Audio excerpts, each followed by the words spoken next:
كده وصلت على خير. طبعا هي بتتضايق شويه عشان ان هي ايه بتبقى مزنوقه، وهي دي قفله الفانوس. بروح داخله تحتيها اهيت. احنا بقالنا يومين انا وانتي 4 ساعات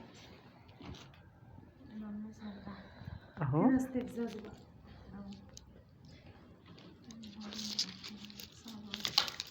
اهي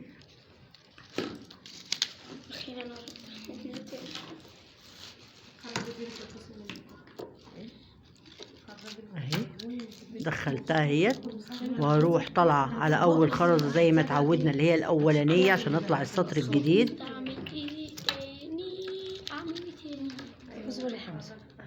اهي اهي كده خرجت اهي وطلعت.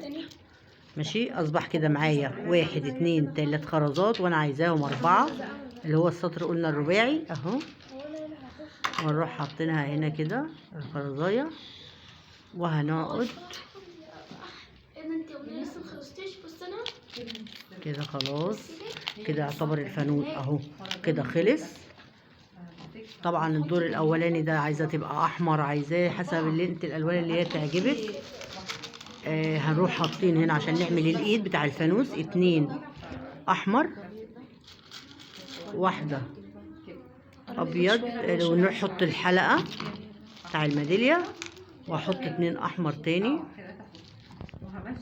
ماشي، وبعد كده هنروح اهي انا وقفت هنا، هجيب الاتجاه التاني واحط تحت ال3 خرزات دي، امشيها كده اهو اهو واهو كده. خلاص اهي، ونروح مدخلينها تاني، نمرها تاني اهي اهي اهي اهي. وهنروح واقفين هنا معايا الجنب التاني اهو. ماشي، الجنب التاني اهو اهو. انا عايزه اقفل اخر واحده اهي اهو. ماشي، دي اهي ودي اهي. هروح ربطهم مع بعض عشان اقفل شغلي. نسيت ماسكالي اهي ودي اهي اهي كده اهو. وابدا بقى ايه اشدد بقى شغلي، افوتها من هنا لهنا.